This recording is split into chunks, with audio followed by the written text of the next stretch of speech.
Nous célébrons aujourd'hui la journée mondiale du diabète. Le diabète aujourd'hui est une véritable épidémie dans le monde, mais également au Maroc.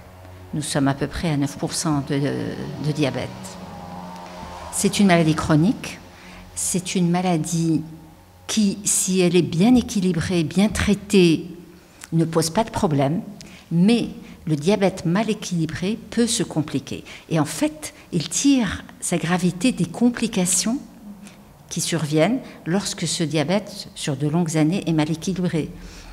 Ce sont des complications qui touchent les vaisseaux, soit les gros vaisseaux, soit les petits vaisseaux, à savoir les vaisseaux du cerveau, du cœur, des membres inférieurs. Puis les micro-vaisseaux, ceux de la rétine, des reins et des nerfs. Et donc, toute la prise en charge et tout l'objectif de la prise en charge, c'est d'éviter les complications et de permettre à ce patient qui a une maladie chronique de vivre bien avec cette maladie. Et cela est possible, car aujourd'hui on connaît de mieux en mieux la maladie, on sait comment traiter. Bien sûr, la base du traitement, c'est les règles hygiéno-diététiques. Cela concerne essentiellement la forme la plus fréquente de diabète, qu'on appelle le diabète de type 2, qui survient, disons, dans la majorité des cas chez l'adulte, souvent un adulte qui est en surpoids ou obèse. Et donc, la base du traitement, ce sont les règles hygiéno-diététiques, c'est-à-dire une diététique, une alimentation saine et de l'activité physique régulière. Ajouté à cela, nous disposons d'un certain nombre de médicaments qui sont efficaces pour traiter ce type de diabète. Ce type de diabète, qui est le diabète de type 2, qui est la forme la plus fréquente, est une maladie évolutive dans le temps. Et donc, en fonction de l'étape où on reçoit le patient, le traitement peut différer et l'insuline est parfois utilisée dans le traitement de ce diabète également.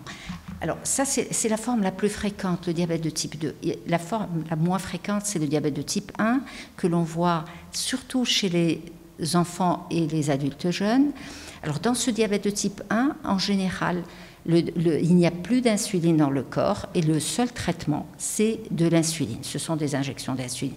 Donc ce sont, si vous voulez, deux approches qui sont peut-être un peu différentes. Quoi qu'il en soit, ce qui est commun, c'est que, comme c'est une maladie chronique, il est très important que le patient qui a du diabète participe à son traitement. Il ne s'agit pas de faire une prescription, une ordonnance et de renvoyer le patient, mais il faut discuter avec lui, il faut l'informer sur sa maladie, il faut lui apprendre à gérer cette maladie. C'est ce qu'on appelle l'éducation thérapeutique, qui est actuellement bien connue, bien codifiée. Donc il est absolument important d'arriver à faire en sorte que le patient adhère à son traitement, qu'il soit observant, car c'est une maladie chronique. Donc il faut que quotidiennement, il y ait des contrôles, quotidiennement, s'il y a un traitement qui est prescrit, qu'il soit pris, quotidiennement, faire de l'activité physique, quotidiennement manger sainement, faire attention à ce qu'on mange. Les gens qui suivent, les médecins généralistes, etc., qui suivent les patientes, les femmes, pour leur dire, voilà, quand vous avez quelqu'un qui a un diabète dans la famille, il faut également faire attention, vous voyez, parce qu'on a des familles où il y a des diabétiques. Donc, si on fait des contrôles réguliers, si on fait des dépistages, ça nous permet disons, de diagnostiquer tôt, parce que plus tôt on traite et mieux c'est, bien entendu.